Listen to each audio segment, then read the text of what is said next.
Shalom, mtumishi wa Mungu, ninakusalimu kwa jina la Bwana wetu Yesu Kristo.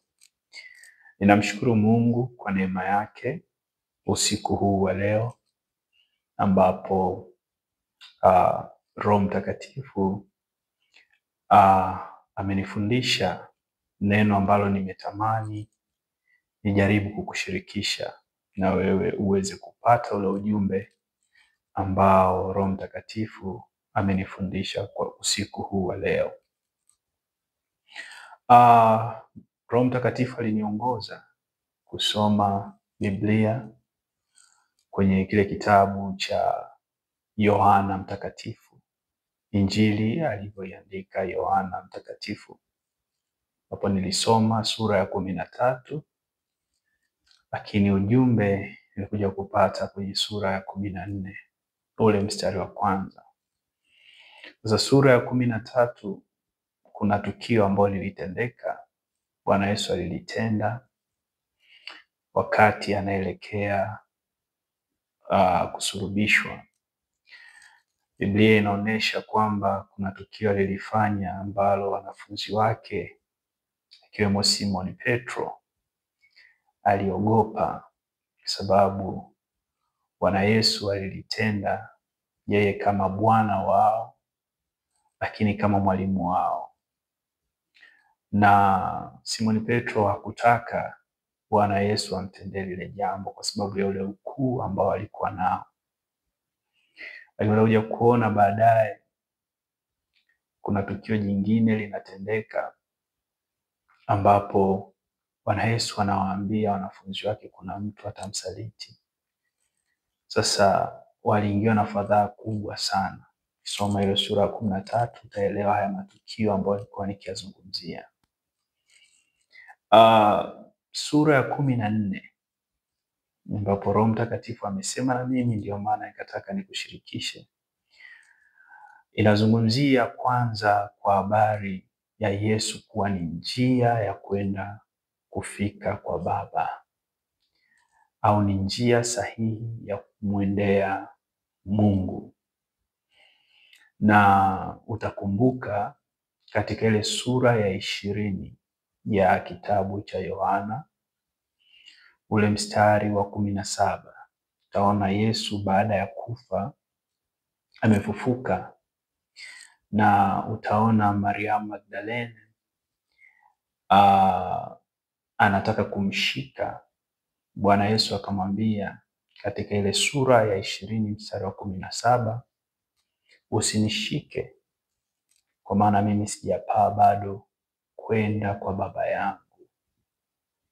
Sasa enenda ukawaambie ndugu zangu, ninapaa kwenda kwa Baba yangu ambaye ni Baba yenu, na Mungu wangu ambaye ni Mungu wenu. Sasa nimeanza kutengeneza msingi hapa kwenye hii sura ya 20 mstari ule wa 17, ili nitakapoenda kwenye mstari wa 14 na sura ya 14 ule mstari wa kwanza uweze kunielewa. Sasa Yohana sura ya 20 mstari wa 17 inatuonesha kwamba baba yake Bwana wetu Yesu Kristo ndiye baba yetu sisi ambao tunamwamini Yesu Kristo na kuishi sawasawa na neno lake. Na Mungu wake Bwana wetu Yesu Kristo, Mungu wa Bwana wetu Yesu Kristo ndiye Mungu wetu sisi ambaye tunamwamini Bwana wetu Yesu Kristo na tunaishi sawasawa na neno lake.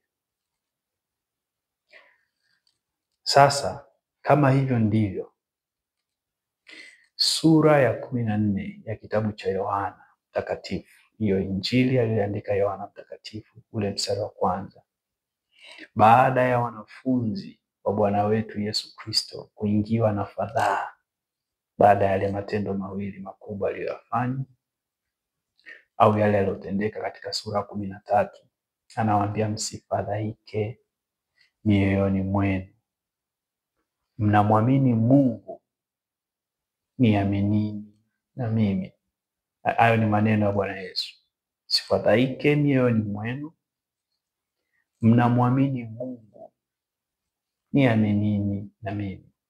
Sasa huyu Mungu ambaye Bwana Yesu anamzungumzia sawa sana ile kitabu cha Yohana sura 20 mstari wa 17, huyu Mungu ambaye anawaambia wanafunzi wake mnamwamini huyu Mungu, niaminini na mimi. Maana yake Mungu yule aliyekuwa anamzungumzia ndio Mungu yule yule ambaye ni Mungu wake yeye, Mungu wa Bwana wetu Yesu Kristo ambaye ni baba yake yeye, Yesu Kristo ambaye pia ni baba yetu sisi. Sasa Roho Mtakatifu amenifundisha kitu kimoja hapa. Katika sura hii ya 14 mstari wa kwanza, kuna watu ambao wanamwamini Mungu lakini hawamwamini Bwana Yesu. Kwa hiyo anaposema mnamwamini Mungu, niaminini na mimi, maana yake ni nini? Unapoamua kumwamini Mungu, ni lazima umwamini na Yesu Kristo ambaye ni mwana wa Mungu, na ndiyo njia ya kumfikia huyo Mungu. Na kwa kusema hivi, au Bwana Yesu kwa kuongea hivi, alikuwa na maana hii kwamba kwa kuwa yeye ni njia, unaweza ukawa unamwamini Mungu lakini usifike kwa Mungu kwa sababu huiamini ile njia ya kumfikia Mungu. Na ngoja nikupe mfano mmoja mwepesi. Kuna watu ambao wanamwamini Mungu ambaye ni Mungu kweli, muumba wa mbingu na nchi, ambaye ni Mungu wa Bwana wetu Yesu Kristo, ambaye ni baba wa Bwana wetu Yesu Kristo na ni baba yetu pia na ni Mungu wetu pia, lakini hawamwamini Yesu ambaye ndiye njia ya kumfikia huyo. Mfano, nikutolee mfano mwepesi, ni Wayahudi.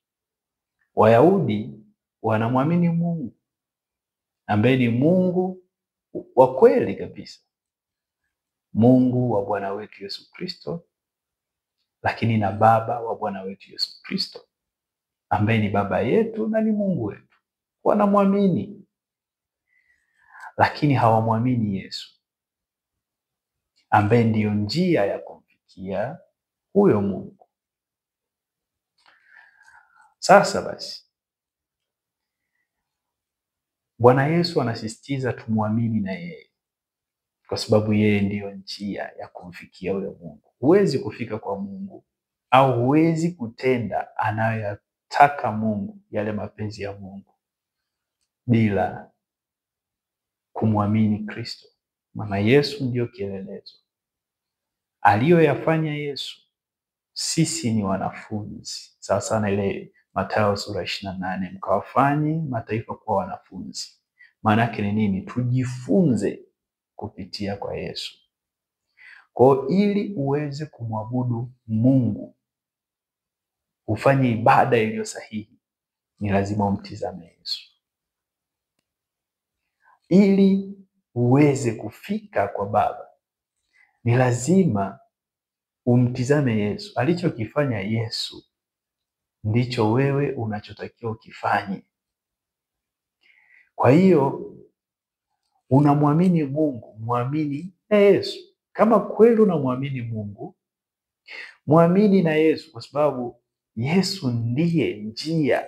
Yaani sisi tunatakiwa tujifunze kwa Yesu ili tuweze kumfikia huyo Baba.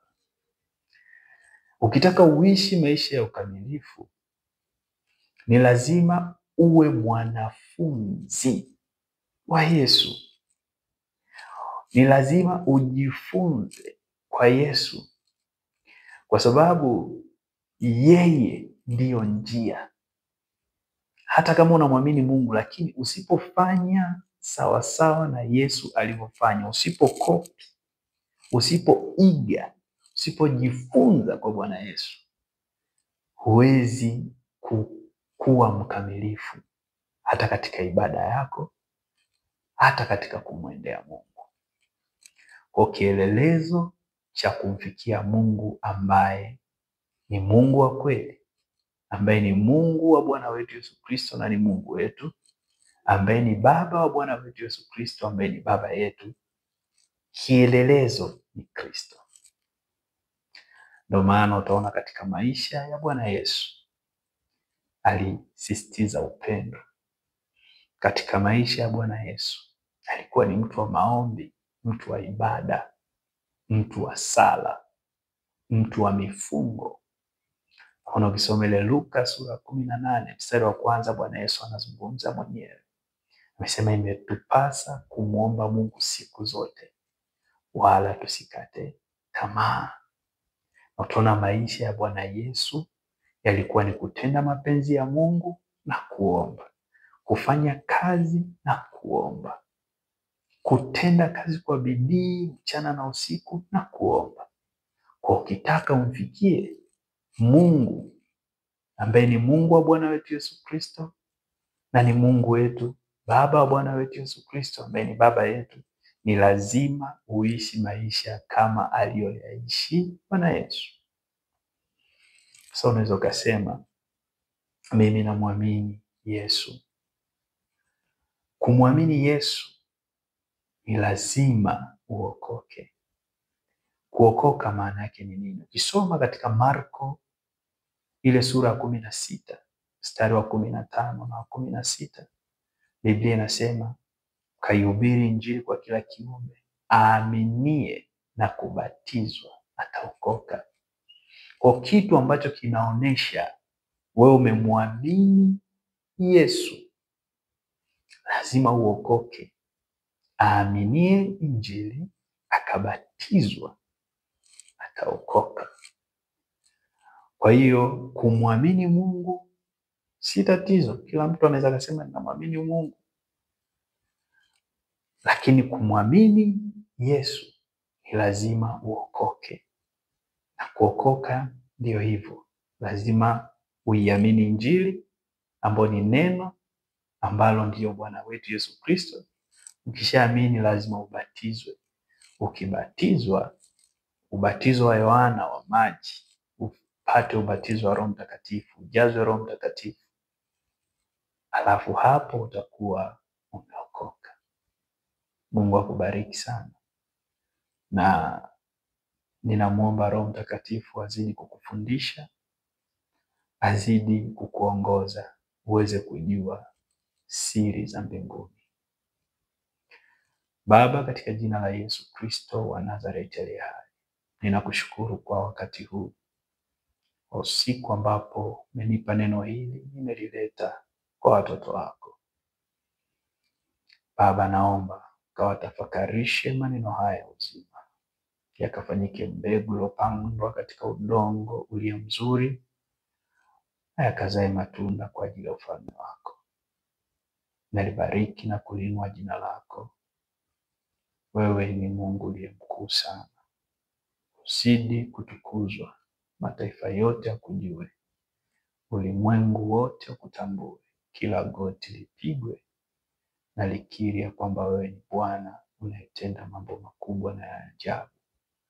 Na haya yote ni kwa ajili ya heshima ya jina lako na kwa ajili ya utukufu wa jina lako, kwa ajili ya kujenga ufalme wako kwa sifa na utukufu wako wewe mwenyewe. Namweka mikononi mwako huyu ambaye amelisikia neno hili kupitia mimi mtumishi wako. Kambariki, kazidi kumfundisha zaidi na zaidi aweze kukujua wewe, katika jina la Baba na la Mwana na la Roho Mtakatifu.